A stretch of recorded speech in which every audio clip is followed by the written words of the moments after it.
Hey y'all, welcome back to the show. You know who it is. It's your boy Jay Hennahan, and I'm back with another episode of How to Kill a Sacred Cow. Tonight on the podcast, we have Richard Andrew Grove of Grand Theft World. I am so incredibly happy to have him on the show. Been trying to get him on one of my podcasts since 2013. He was so gracious, so kind to give me his time and to carve out a little bit of time in his busy schedule to come on this show. And for that, I am eternally grateful. It was definitely great to make this connection, as I've been listening to Richard Grove content for well over a decade. It was very great to talk to him.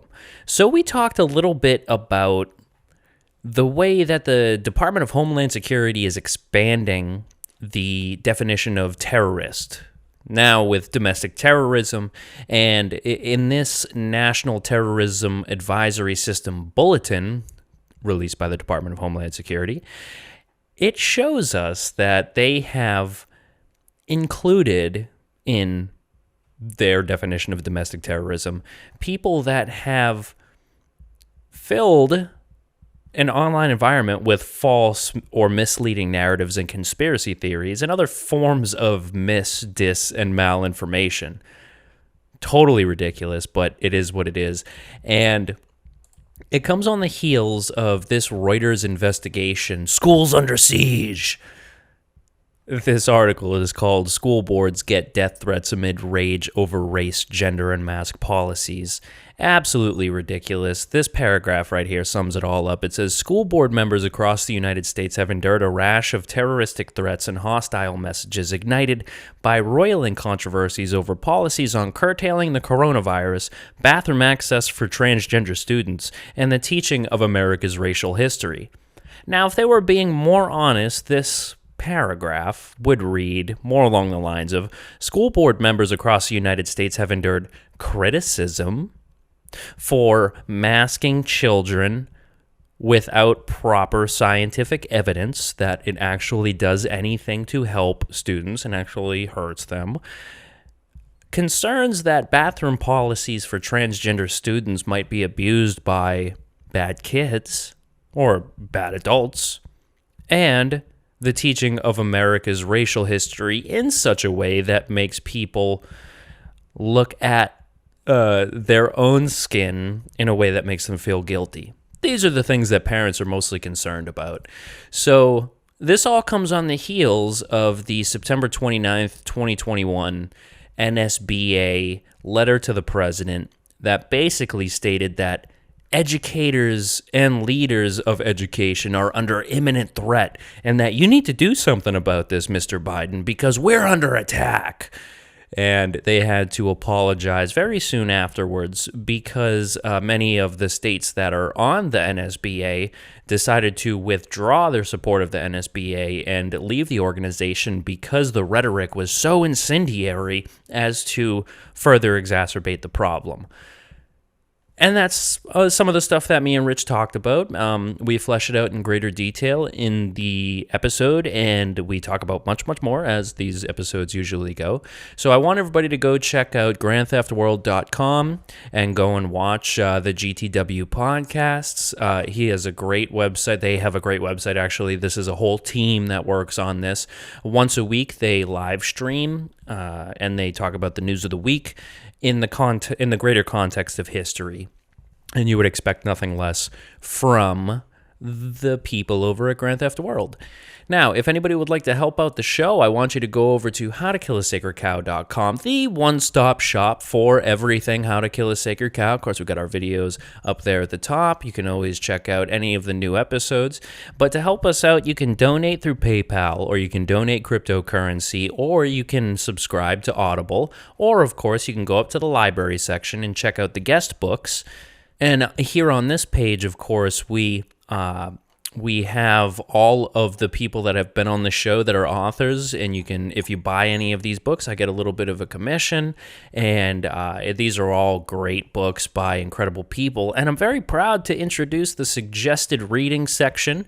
As you can see here, I have to go back and fix some stuff. It appears that some of this stuff is off-center, but, I'm still working everything out. But here in this section, you can check out any of these books that I suggest, and I'm going to keep adding to that list, and I'm very I can't wait to get this going. It's taken a lot of time to put a lot of this together, but yeah, I'm very happy with the way everything's turning out. And without any further ado, I want to get right into this episode because I love Richard Andrew Grove and everything. I was so incredibly pumped to talk to him, and yeah, without any further ado, I want y'all to put your hands together for Richard Andrew Grove.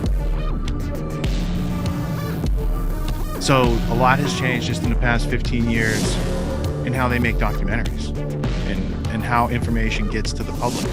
Like I said, the guys from Loose Change, the guys from Who Killed John O'Neill that made those films back in like 2004, 2006 era, you uploaded to Google Video, millions of people saw it.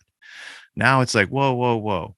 We're not going to let that happen. You got to go through Netflix. You got to go through Amazon. There are these opportunities. You're going to need more. You're going to need higher production value.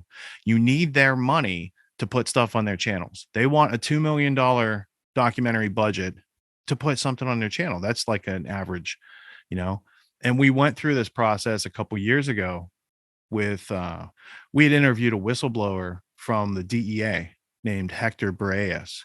And Hector was the most decorated DEA undercover agent in history.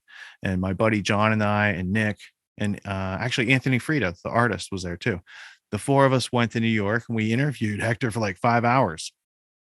And it's interesting from a film perspective, being in the room, filming, documentary footage, and then watching that evolve out into the public. So Hector's story is covered in two ways. There's an Amazon special called, what's it called? The Last Narc. And it presents a more fact-based, evidence-based view of the situation.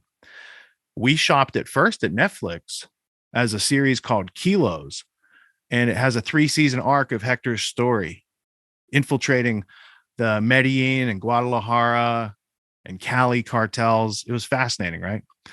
And Netflix said no to Hector's project, but then they came out with a Narcos spin-off series called Narcos Mexico that tells the CIA's story of the killing of Kiki Camarena. So there's the Netflix, Narcos Mexico view. Watch that series, get an idea of that story. Then go over to Amazon and watch The Last Narc and hear Hector and the guys who kidnapped Kiki Camarena, who are in the film, tell you about how it happened. And then compare those two. And neither one of them is the entirety, because Amazon got sued and that movie almost didn't come out because some of the people still involved are alive today and in high places of power. So you can glean a little bit from that comparison, but the way they've made films in the past 15 years has changed dramatically. And now it's more used as a tool of social control. Whereas when, Burmis and Dylan Avery and Corey Rowe made Loose Change, that was liberating the public, not enslaving them. Yeah, and I've really loved the way that people have taken advantage of the technology in a few different ways, but especially in music and in filmmaking. And while the situation still exists that you were talking about, I think I love that the opportunity is still there for everybody. And it's really like, man, I cannot believe that some of the people, a lot of musicians especially were like hidden gems. You'd see these musicians out in your life, from time to time. You're like, oh my God, this person is incredible. But if they just have a phone and an interface and a computer, they can make some incredible stuff in their pajamas, and it's the same way with filmmaking. I think about David Weiss, or even some of these flat Earth documentarians. While I don't, prescribe to the flat Earth theory. I still love their documentaries and their videos. The production value is fantastic, and it's really. I see, like in the space that we inhabit, we see a lot of the oppressive things that are going on with technology, but it's incredible to see the possibilities, and I try to utilize it as much as I can. I really try to like make sure that I'm taking advantage of the how cheap it is to produce like something like I do. I mean, it doesn't feel cheap, but it's certainly like when you compare it to how much it could cost, it really is cheap. But that's what Well, it's I a really. lot cheaper today than it ever has been in history. I mean, when I started out trying to get something done, it's like still several $1,000s. You needed cameras and film and tripod and these sort of things. Even if you had the internet to upload it to, and before that, it was almost impossible to get something to the public. You could take it to a film festival. Maybe your local news would play 30 seconds of your film. These sort of things. That was the only way to get news to the public. And then once the internet and like Apple laptops with Final Cut started floating around to, and 18-year-olds like Dylan Avery are like, hey, there's this footage that contradicts the narrative. What would happen if I, put some narration to that and made a film? And then it inspired so many other people to come out. And it went from, because I have a whole library of kind of freedom and truth-based content from the 90s that I used to buy before they had Google Video and YouTube and these sort of things. The only place you could get content was you go to eBay, you search like conspiracy videos, and you buy 50 DVDs that somebody's ripping. And it's like a bunch of people in poor production value with bad audio and glitches from the VHS tape being, brought over into the DVD. And then all of a sudden you've got other movies that come out like in 2010, a whole series of documentaries started coming out that had very high production value, that had B-roll, that had substantial audio tracks underneath, that were more of an imitation of Hollywood's documentary, Ken Burns, stylings. And then by the time you get to Edward Snowden, and they had let's see, there was Citizen 4. I think that was the Oliver Stone's film. There was the one that was like the documentary on the Edward Snowden interview that they did. I forget, Laura Poitras. Yeah, I think Laura Poitras did it. She's an interesting filmmaker too. That was so refined and professional that I was like, whoa, this is unlike any truther type content I've seen before. This is almost, it had me questioning the production. Like, is this authentic or is this something else? Right. And now you can watch Kyle Dunnigan slap on Sly Stallone's face and start doing jokes, or, of course, Joe Biden. I mean, that's just epic what he's able to do. And I think some of that's done real time. I'm not sure, but is that a real time effect? Is that a post production effect? Like, does he do it with his real face with his buddy Kurt, and then he slaps on Biden afterwards? Or is Kurt seeing Biden live as it's going? I don't know. I'm still having questions because it's advanced so much since I've started. It's fascinating. And you're right. We do have to use it for freedom because there's enough of it being used for oppression all the time. For sure. And I know exactly the feeling that you're talking about when you're looking at something where the information's hitting you so hard, whether it's a documentary or a podcast or something like that. And the quality is like way too high, way too good, and you're questioning, you're like, I'm a little skeptical of this, But you should also know where your skepticism ends.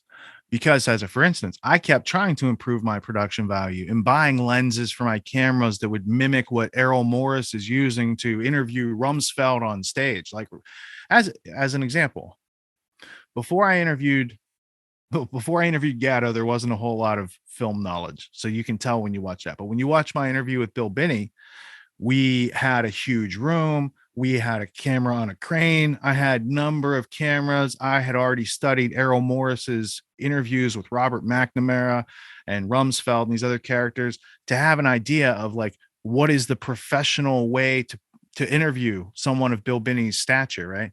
So that was like my attempt to imitate and get high quality footage. I mean, my Binney interview footage is a lot better from a cinematography angle, but that also almost broke me because I had some technical errors in it, like the background. I filmed with lighting, a big set of windows in the background, And over 7 hours, light changes a lot during the day. White balance changes a lot. And trying to match 5 or 6 cameras while that all changed, I was like, never again. So I had to go back and study photography. And I figured if I could get better photography aspect in my head, my cinematography, a stationary, a single frame picture, or a series of frames, same thing. And it did. So I had to kind of go back before I could go forward. But just because something looks super professional, be skeptical to the point. Did they raise money and rent cameras? Do they study cinematography and lighting and, figure out some stuff for themselves? Because if so, bravo. I mean, the first film I saw that had remarkably good interview footage where I was like, wow, how'd you do that? It was for Mitch Schultz's film, DMT, The Spirit Molecule. I think it came out 2010, 2011. I had some podcast audience people down in Texas in 2008, and they flew me down there. They had a birthday party for me. It was this house out in this rainforest part of Southeast Texas. Mitch was there. He brought his footage. So I saw all the footage 2 years before they made the film and put it out. And he had he had people in focus. The background's blurred out. There's subtle lighting. There's lighting coming in that's artificial. There's on the set type of lighting that's on. So I was asking him, how did you do that? And he's like, I hired a professional. I have a friend who's a professional, lighting person on, set. And he had made other stuff for marketing. So he was really more advanced in that area. And that's where I started picking up on, I can't just use the JVC camera from Best Buy and expect to get. So there's lenses and apertures and, depth of field and what kind of bokeh are you going to get? And if you use a long lens, you're going to squash the person's face. There's a whole bunch of other things that you have to learn to get there. So be skeptical in a curious way that if you answer the questions of how they did it, you're like, good job. Not because it's CNN or CBS or 60 Minutes. Those people are paid to do that stuff. That's all they do. Yeah. For us to figure 100%. It out and decode it and mimic it, I think is, a sign of the creativity that powers freedom. 100%, man. That was definitely something that I focused on before I started this podcast. I had a podcast from 2012 to 2015. It had its run, and then I decided in 2019 that I wanted to do another one, but I was like, this one has to be done right. So I built a computer. I started buying the camera, the lighting, all that stuff. It took me a long time to actually get all the material together to make sure it was as good as it could be. An interface. And then I started taking courses on Udemy to refresh because I was in the Communications Academy when I was in high school. So it was all film, television, radio broadcasting. And so much had changed in the 10 years in between when I had graduated and when I wanted to start this podcast that I started taking refreshers. But thankfully, Udemy is relatively affordable. And I started taking cinematography, video production boot camps. And I took a 40-hour course on Adobe Premiere. I decided, all right, I'm going to just go for it. Yeah, that's worth it right there. Absolutely. And something too, is that video production software had changed so much in the intervening years. I figured that I would just be able to pick it up. So I opened up Adobe Premiere after I paid, shelled out all that money for it. And I'm looking at it, I'm like, this is not at all even close to intuitive. It's not there were things. And then when I went through the course, I was like, there is no way in hell I would have figured out half that stuff on my own. So I'm glad I took the course. And it's just I had this drive to just make sure that the quality of the content was as good as possible, the audio, the video, all that stuff. And like we were talking about before I started recording, my marketing isn't as good because I put all of my effort into content and archive. And I know it'll pay off eventually in the future, but I will get my marketing game up. But that is something that really did inspire me, especially was Peace Revolution podcast. If you listened to my podcast that I had called Our Troubled Times from 2012 to 2015, you would have thought I was just biting Peace Revolution because that's exactly what it was. I had homework episodes that sounded like a Peace Revolution podcast. I would have my regular podcast, with information or buddies of mine I'd have over the house, and then I'd have homework episodes that were just 6 or 7 documentaries that were on 6 or 7 hours. The exact same thing I used to do on Peace Revolution, which is one of the reasons because I actually shut it down. I was like, I'm just biting too hard. I need to do something original. Didn't come back till 2019. But those interviews with God, that interview with Gatto was like life changing. You know, because I started learning, like, especially from listening to someone like Gatto over that 5 hours, was that this thing that I had simplified to such, like, it was very easy talking points, all this stuff. It was much more complicated than I could have ever imagined. But you had all the source material down there at the bottom. So I probably listened and watched that interview 30, 40 times. That's not even an exaggeration. But I went through over the years and I kept going through that source material. It brought me to tragedy. Oh, well, I mean, obviously I'd already learned about tragedy and hope, but I'd also learned about the great books of the Western world. And I changed my camera angle. They're right under there. I have like mostly a full set. And of course I got tragedy and hope right there.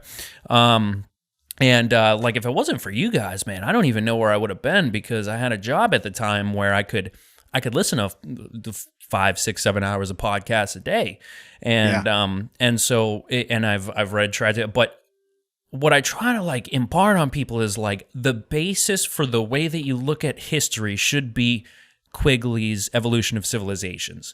Like, of course, it's the basis for tragedy and hope, but that's like it's totally mind-blowing the way that he looks at history, and that he went from studying science to studying history, and he went into the social sciences, you know, and he was like floored that none of these people actually used the scientific method in something that they called the social sciences. And he lays out the whole formula, which he glosses over a little bit at the beginning of Tragedy and Hope, but like, that is the way to look at history. And I was watching a documentary, I think it was on HBO Max, or as a docuseries, and it was like, you know, hidden history, and I was like, oh, you know, whatever, I'll use it to fall asleep. I stayed awake for like 4 hours. I couldn't sleep all night because it was so good. I was like, these people are looking at history in a very, they were talking about the election of Lincoln, and they were talking about the attempted assassination of Lincoln, and that Jefferson Davis had sponsored it. And there was one historian that said absolutely Jefferson Davis sponsored attempted to sponsor an assassination on Lincoln. And then another one said there's absolutely no evidence. And then there was another historian that they had on is like, these two guys is why you need to have humility as a historian, because you can have totally opposing views, but guess what? Neither of them have any fucking idea. And I was just like, go HBO, what the fuck? You know what I'm saying? It's actually a really good documentary if you haven't checked it out. No, I haven't seen that, but that sounds interesting. They have a whole bunch of great subjects. They have the election of Lincoln, how the American technological institution had put a Trojan horse in some Soviet technology that they were selling to the Soviets after they had lifted, you know, the embargo on what they could sell the Soviets, and they put a Trojan horse in these computers that blew up pipelines like 10 years later. They did a whole bunch of great stuff. It was really good. It was this, was that Stuxnet? Yes, it was. But yeah, man, it's like, it was such a useful period in my life, spending so much time with your podcasts, that it not only taught me humility, because over time I started realizing that I was oversimplifying a lot of stuff, but also that, like, the way that I look at history now, it's even tough to describe to people. You know, it's like you just get this feeling. It's a gut feeling, and like, you know, you've got the algorithm running in the back of your head. It's like, oh, well, that's a civilization in its age of empire, you know, or in its age of conflict or something like that. And, you know, I've been thinking a lot about, so this is one of the things I definitely wanted to talk to you about on this show, is this Dhs Memo that came out that is basically calling anybody that disagrees with something like, you know, we've got all of these school board meetings that have turned violent, and we've got people that are criticizing mask mandates and vaccine mandates, and anybody that engages in misinformation, or I think I heard you say last week, malinformation, that they're fucking domestic terrorists, and this is just unacceptable. But I wanted to get your take on it. I have a couple of articles we could pull up after, but I just wanted to like get your take on where they're going with this. Well, if you look into the origins I mean, they weren't really around before 9/11. So it's fully a function of the power structure that was installed after 9/11 that is handing down those mandates. So I don't know if that's constitutional. A lot of the stuff they've been doing hasn't been constitutional. So what you have is it's being used as a political tool, and that's like a when you look at it in history, you can see, oh, this is a sign of the times.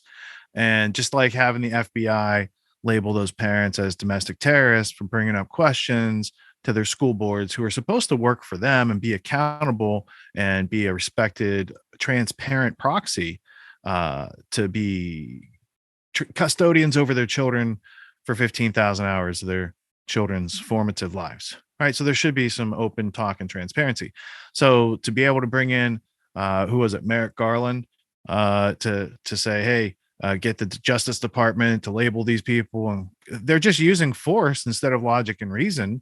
And I would assume gangsters do that, and people who don't have logic and reason do that. So it's hard to tell them apart, but it's a sign of intellectual bankruptcy when instead of leveling your argument and bringing to bear and adjudicating through evidence and introducing that for inspection and having it be admitted as facts of the case, like without going through these processes of how to make a decision or a choice or a judgment, yeah, you're going to have violence and irrationality and all the stuff that they're doing and threatening to do against nonviolent, peaceful, freedom loving people who pay plenty in taxes already. And I don't think they're getting their money's worth. It's crazy when they talk about raising taxes, right? It's like, how much more do you want? How much more do you need? You can't even get done what you want to get done with what Well, it's you not just have. the taxes, it's the inflation. It is the inflation, right? And so you have taxes, inflation, plus they charged you debt. There's $30 trillion that us and future generations have to pay off, but never benefited from because all that money went straight to the cronies of the people who print the money in the first place. And the people who print the money, they don't do these things for more money. They have all the money. They print the money into existence. They print that money to get good, hardworking, honest people to do things other than they would normally do with their daytime and their nighttime. And they go out and they work for it to create the things that the elite people who print the money want to see created. The things they want to see created, like the National Institute of Infectious Disease and Allergies and stuff like that, Fauci, billions and billions and billions of dollars into funding all these crazy projects while people starve on the streets, while there are mothers who can't feed their children in this country. So there's a disparity in the distribution of those tax dollars.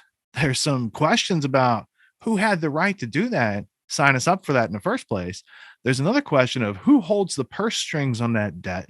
And if I had a checkbook right now and I wanted to write it out for $30 trillion, who do we make it out to? Who do we owe that money to? I'd like to know. Can we have some transparency there? So there's a whole bunch of layers, but the inflationary part, I think, is what's biting people and families right now, because the Great Reset, they want to destroy Western society. They're going to make it too expensive for people to have access to gasoline and these other things. And they want driverless trucks. And they're going to use this thing going on for driverless trucks for sure. All those big Fortune 1000 companies that make up the World Economic Forum are right now full speed ahead on driverless trucks. So the elite want robots and technology in between us and them. And it's like Elysium and a number of other dystopian movies, all wrapped together with bad actors like Justin Castro. He does look exactly like Fidel Castro, doesn't he? Exactly. First off, I was incredulous. I was like, that's not going on. That's just bullshit. And then I looked and I was like, And then I saw some other people looking. And I was like, that's interesting. I saw a video this morning and it has 10 or 15 comparisons in the video. First, it shows Castro playing basketball. Then it cuts to like the Trudeaus with Castro. And my remark was, Justin Trudeau's hair looks nothing like his dad's. Pierre Trudeau. Pierre Trudeau looks more like Rothschild. He's balding and grow a beard to save his life. Whereas Justin, he's got the Castro hair and a Castro beard. He can definitely grow, and he's got Castro tendencies. So I don't know, but it seems like for instance, Pierre Trudeau used to work for Edmund de Rothschild and Maurice Strong, and that's how he got to be Prime Minister of Canada. So if you have to be a kept person to be in that position, who's your keeper, right? These elite people breed dogs and other animals to their liking. I'm just hypothesizing here, and I do this rarely. So let's just hypothesize.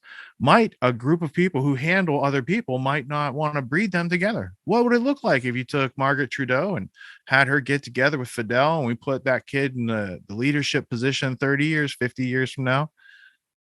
I don't know how that works. I do know what they do to animals as far as breeding them for their suits, for how they want them to be. So if there's a human farm, if there's a people farm that they're running, might they not be doing the same thing with their elites? They do it with horses, right? And these are people who play games with other people for a living. So might they not want, they want to change people biologically and cybernetically. Might they not have started with incest and polygamy and all sorts of other things? I mean, intermarrying within the families, all these sort of things that come with royalty and other financial entity dynasties out there. There's a lot to it. So I don't know. I was certainly a little skeptical the first time I heard it brought up, and I was like, come on, I've heard this before, with the bloodlines of the Illuminati and things like that.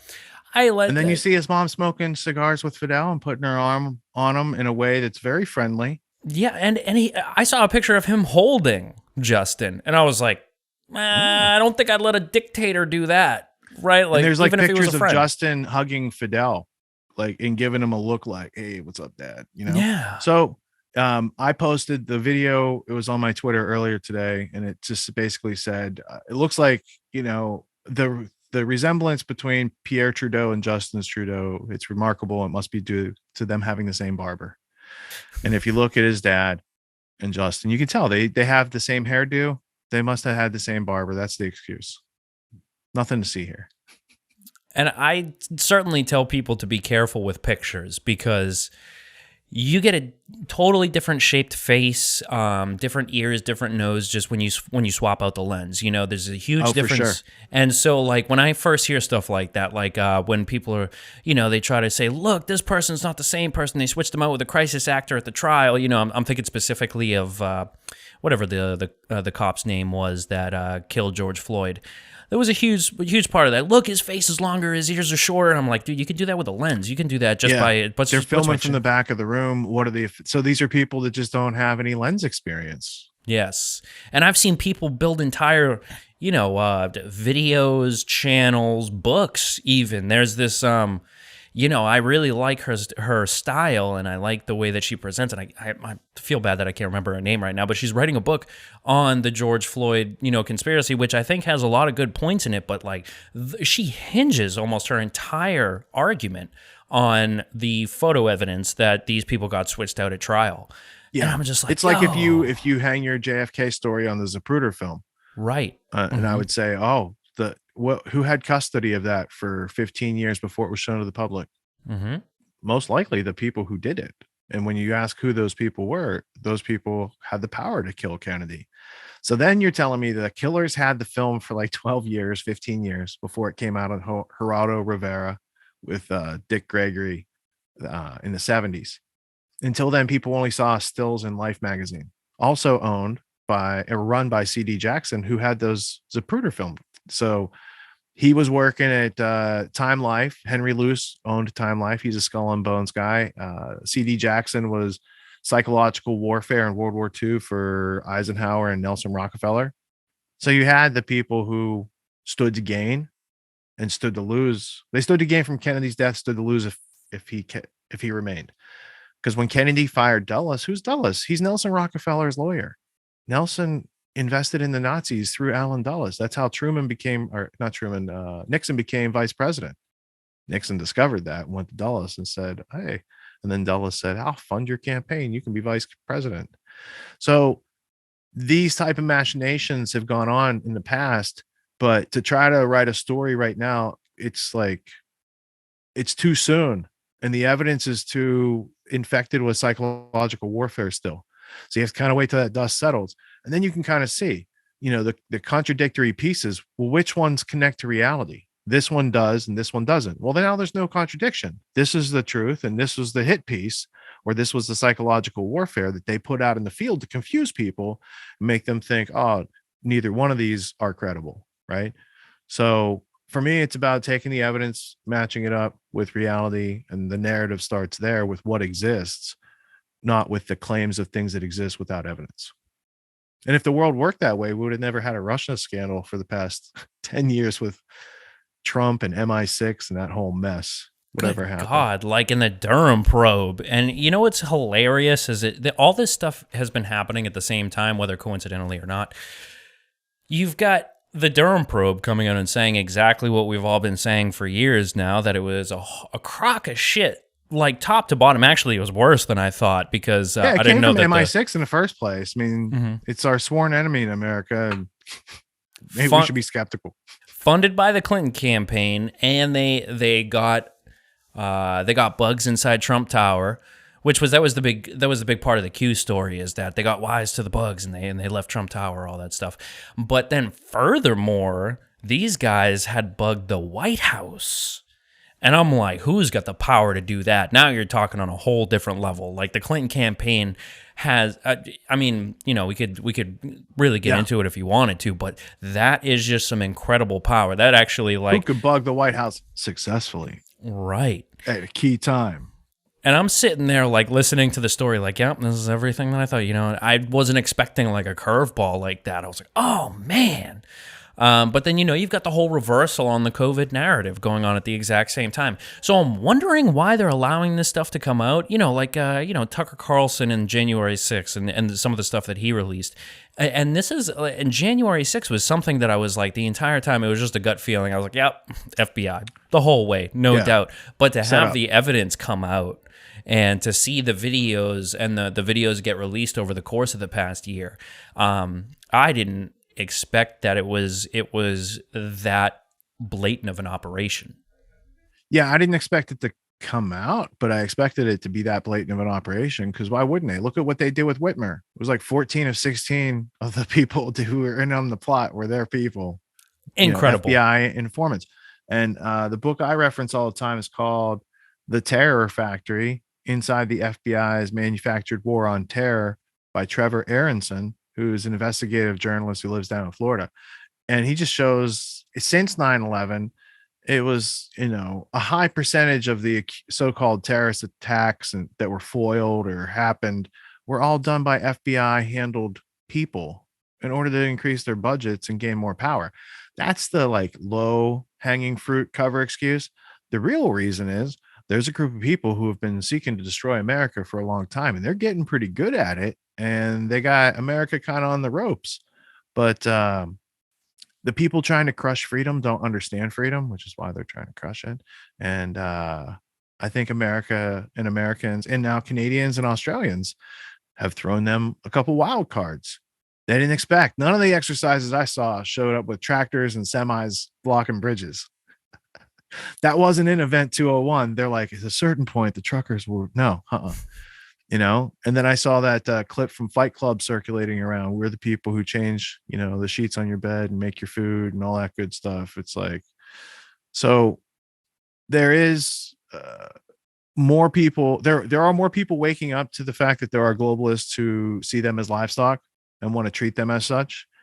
The kind of eugenics, Malthus, New World Order crowd, because they're population control junkies and they want to be God, and they think humanity is the problem that needs to be fixed and all these sort of things, right?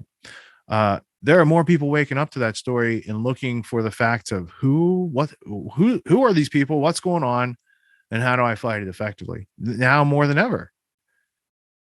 So when I hear, Joe Rogan talking about these things, or other people that have platforms that traditionally didn't talk about these things, I hear Russell Brand out there talking about Klaus Schwab and the World Economic Forum and the Council on Foreign Relations, and I was like, I'm encouraged because there's millions of people hearing it from him, and maybe a few of them, go out there and find some of the work that I or you or somebody else has done in the past 20 years since 9/11.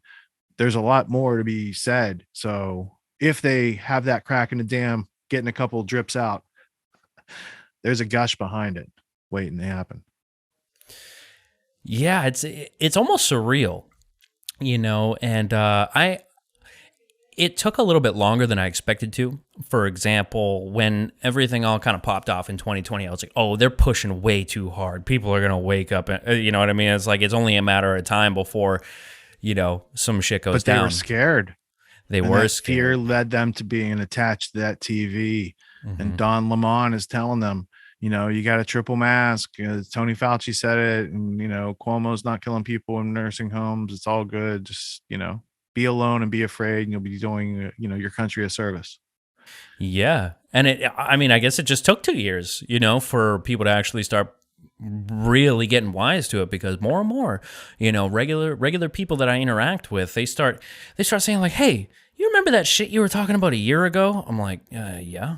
And it's like, you were right on that one, and it made me kind of start thinking like maybe you were right about a couple other things. I was like, well, welcome to the club. Yeah. What's your next move? What are you gonna do about it? Exactly, but I kind of feel bad for them, So I used to be a lot more abrasive than I am, a little bit more empathetic now, because back then I just would have been like, yeah, well, you're waking up because you're a fucking sheep, you stop being fucking stupid, but now I'm like, I kind of remember that a little bit. I mean, it happened when I was young. It happened like, all these guys are full of shit, but I had seen loose change when I was 18, so I try to give them a little bit of space and just kind of go, well, just keep watching the show, I had no clue there was an alternative version to anything, basically, until after 9/11.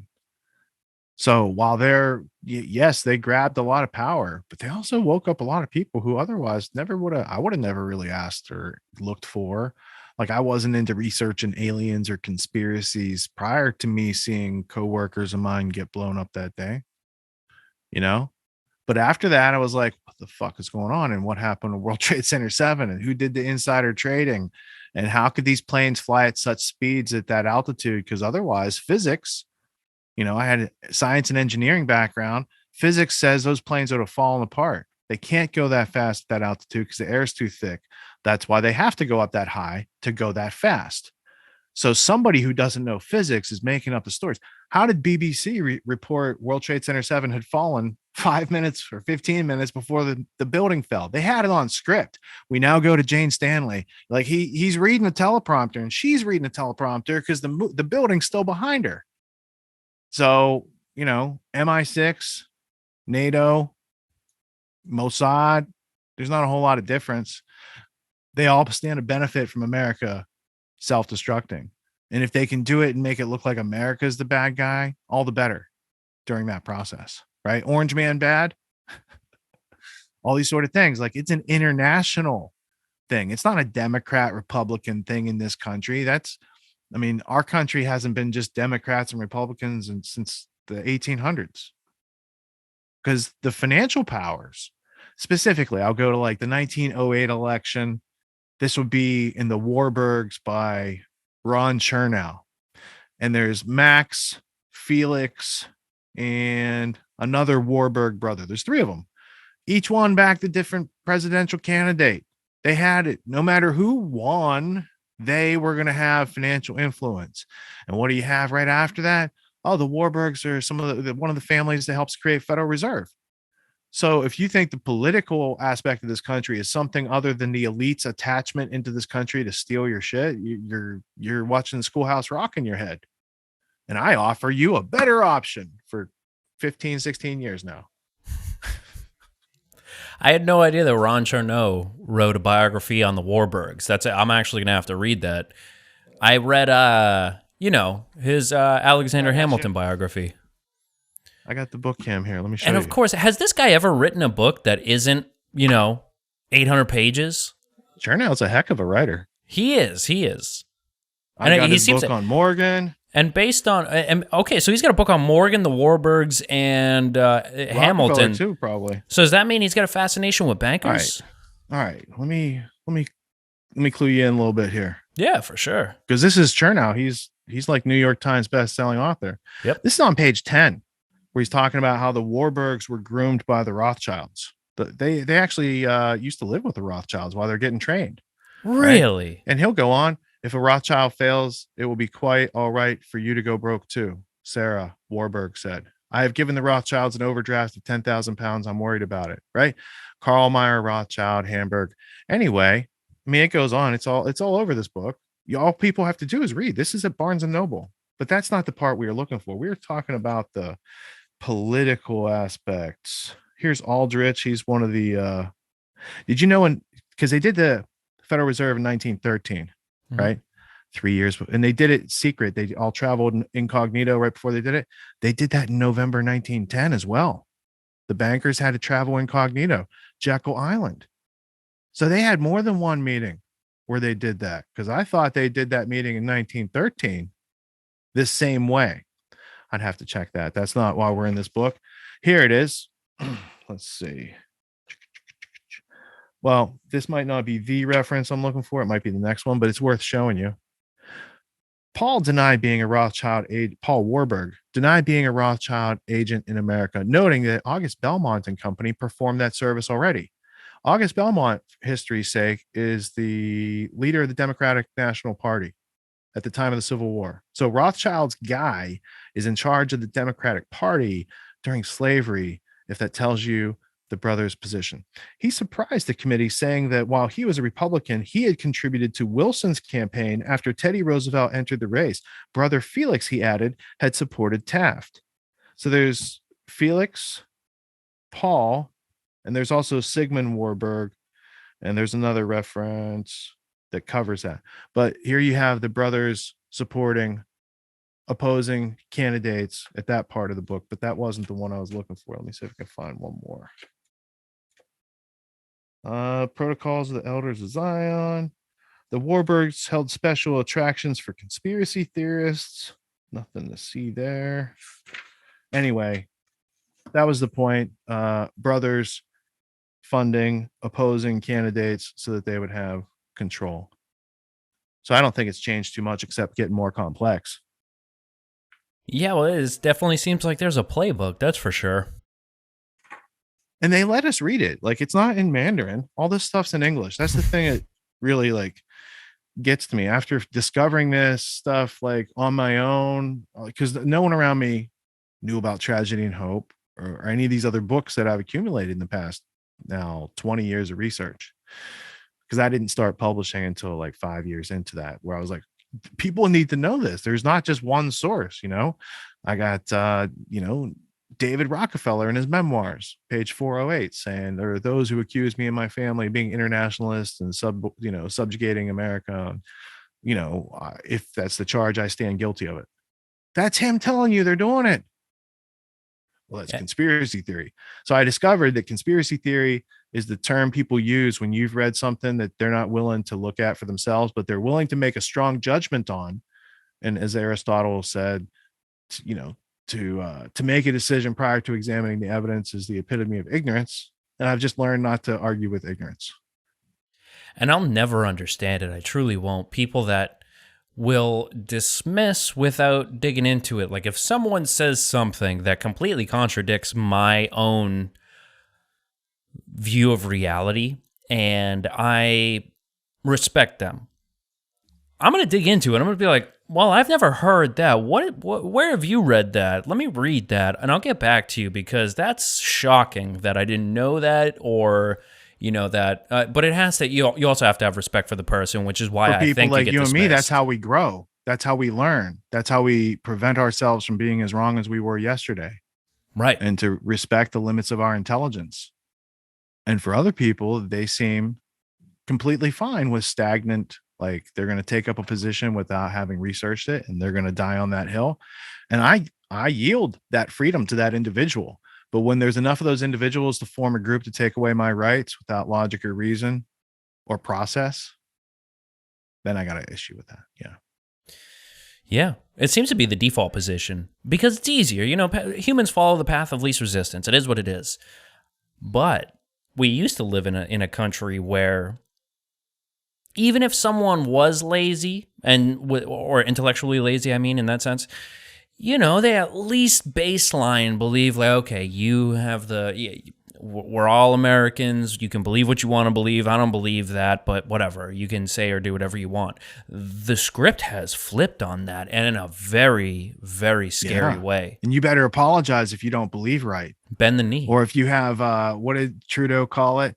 Like wrong views. Mm-hmm. Unacceptable views. Unacceptable views. I think that's what Castro's kid called it. Yeah, you're right. Truck Trudeau.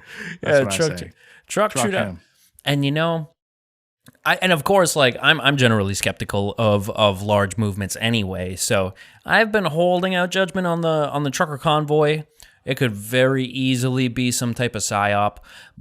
And I think they can only do it once, whether or not it's a psyop or not. I mean, I think it's a lot of legitimate people doing it, and it's definitely made the government react in ways that looks like the government didn't plan on it. Because like, look at how Trudeau is reacting, in the face of this threat, as opposed to like the government of the United States when they got attacked by, whoever, MI6 and Mossad, and NATO on 9/11. There's a plan, it's in action, and over there's a bunch of threats, and we're going to take away your freedom. Wait, maybe they're kind of similar. Could be, but I don't think they're going to let it happen again. I think they're going to use it as the excuse of, this is why we need these blockers, so no more than 3 trucks can fit on a bridge at a time. They're going to do a whole bunch of things to inconvenience the people to protect themselves. That's what they do. Look at Biden's compound in DC after they put him in the White House. They had that place locked down like it was, the green zone in Kabul, right? And that's not for people's convenience, and it's not for their safety. It's because they're scared someone else might come for them. Yeah, the way I see this shaken out is I see a lot of restrictions being placed on interstate commerce.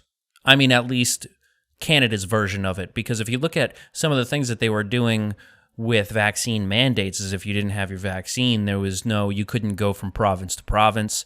Air travel was restricted. So it really falls in line with what they're trying to do with travel. It reminds me a lot of Diocletian. And Diocletian in the Roman Empire, he takes up the emperorship at the end of the 3rd century. The 3rd century crisis, I'm sure you know about it, was generals just having it out for 100 years, basically. And Diocletian comes in at the end of the 3rd century, and he decides he wants to put it all back together. And he basically sets up what becomes feudalism, and he restricts travel. You're not allowed to leave where you're born. You're there forever. You're not allowed to have a different occupation. You're at your occupation forever. All prices will stay here forever. And that really feels like what it's atypical of what an empire does at the end of its life cycle. And of course, Quigley talks about this in Evolution and Civilization a little bit. I don't know if he used Diocletian as an example, but he should have, because it's a textbook example of what an empire does at the end. Just look at the Soviet Union. Everything must be stagnant. When growth stops, you need to stop the decline. But the thing is that the decline has a lot of opportunity in it. And as Quigley pointed out in Tragedy and Hope and in Evolution of Civilization, is that once, with the example being Western civilization, once it goes into this period of conflict, and before it goes into the Age of Empire, if it reforms itself and it realizes it's on the decline, it can enter a new age of expansion. And that terrifies the ruling elite, because that means that you have to allow new people into the ruling elite, and your position is actually in danger, and your life and your family, because that's how it goes. When people figure out the game, heads start rolling, for the elite and things like that. And so that's where I see a lot of this going, a lot of this new, the transhumanism, the cashless society, the technological imperialism, all that stuff. That's where I see this going. They're going to try to arrest growth, and I think one of the most effective ways is to bring in robots and to kill as many people off as you can, and make their life their status of being a living human being dependent on A, B, C, D. You have to fulfill these obligations to the state, or we'll fucking kill you. And a lot of their experiments in the 20th century lend credence to that's what they would do. Like the Soviets didn't do that with robots because they didn't have them, but they would have if they had them. Maoists didn't use the robots and the cybernetics because they didn't have the computer processing to do all that. But guess what, everybody? They got the power today to put freedom on lockdown pretty much permanently, especially after they just run a test like they've done for the past 2 years to find out all the resistors, and they just replaced the resistors with, conduits that would flow the authority more freely. That's why they got rid of everyone who survived COVID that was a first responder or a frontline worker. They need those people out of there. They need the people with the immune system on subscription, because those are the people who will do whatever they say, right? And what you have is, like in Germany, a lot of people joined the Nazi party because they didn't want to get beaten up by the Nazis. It's kind of like what they did with the vaccines. Like people got bullied into it, and you did it because you hoped it would end the suppression, the lockdown, all this other stuff. It doesn't stop transmission. It doesn't keep you from getting it. All these different things that a vaccine used to do that it doesn't do. But they did it because they're like, well, if we just listen to the terrorists or the kidnappers, then we'll be okay, right? They'll tell us the truth and let us go. That's not how freedom works ever in history. Like they take freedom by assassinations and war, but these days they just take it by misinformation campaigns and psychological warfare. It's so much more effective. They put a couple things out on the news broadcast. Everyone says the same thing. Now you got 100 million people tomorrow that think 3 masks is a good thing. Like if I hook up your car's exhaust system to its air intake, how do you think it's going to run? Now, what do you think is going on with your quantum computer after 2 years of 3 masks? Come on. And that's something that a lot of people just haven't really picked up on, is the cyclical nature of history. And I mean, you could have, your trite truisms like history repeats, or, it doesn't repeat or it rhymes. But if you look at the way that the government dealt with the Spanish flu, now, this is a very interesting period in history, particularly because the way that the Espionage Act was used prior to the Spanish flu hitting America, they had already decided that the U.S. government could overstep its bounds, the constitutionality, and that they could arrest people or limit their freedom of speech because they don't agree with the government narrative. Now, by default, the government had already done some of that prior to that, especially in times of crisis, but we'll use the Spanish flu as an example, where the government was trying to stop everybody from finding out how serious the Spanish flu was because it was affecting war morale. They needed to keep the industrialization process going. They needed to keep armaments flowing. So they would, there was a paper that got shut down in Minnesota because they were reporting on all the people that were dying in their town. It was a local paper. And I really like that parallel because it's flipped.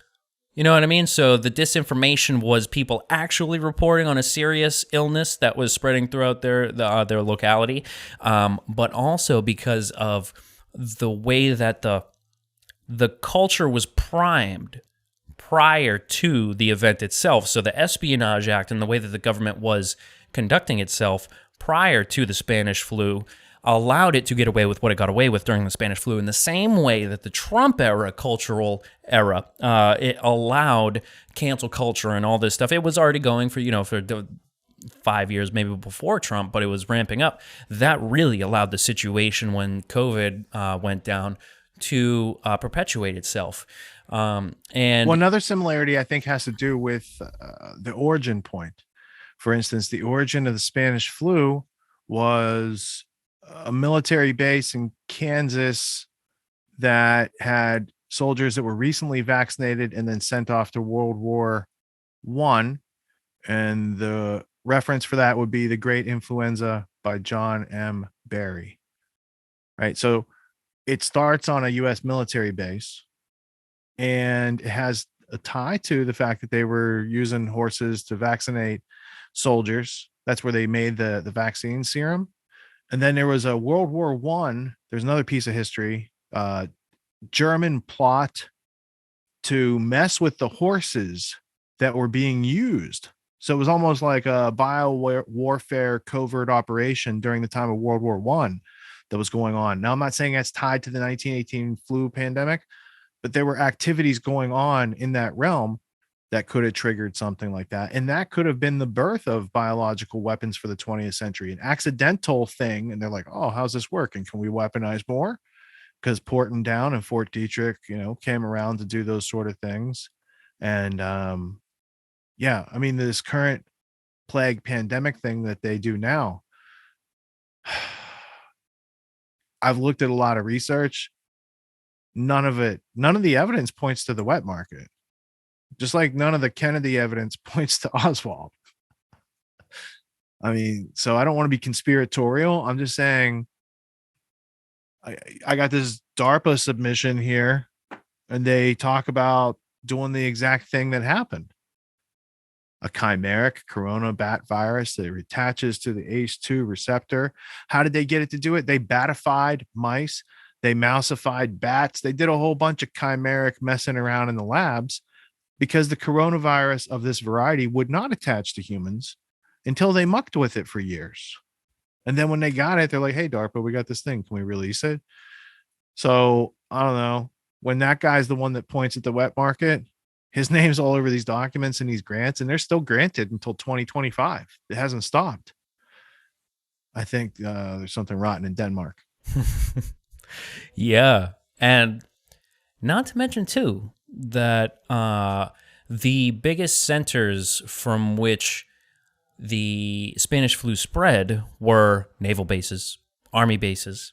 And of course, there was a very critical point where Wilson had to make a decision, where they told him, like, listen, we know that a lot of the flu is being spread in army barracks and especially naval bases, and we need to stop sending. So, 1918, right before the winter of 1918-1919, they knew that they had to, 17-18, they knew they had to not send troops to Europe because all the people that they were going to send were going to infect their own troops. And they make the decision to send them anyway, Wilson, because of the possibility that they could also infect people on the other side, that they could spread the flu. Give germs to the Germans. That was their plan. Yep. And there were also conspiracy theories during this era where people were accusing companies like Bayer of putting the flu in aspirin and sending it to America to spread the disease over here.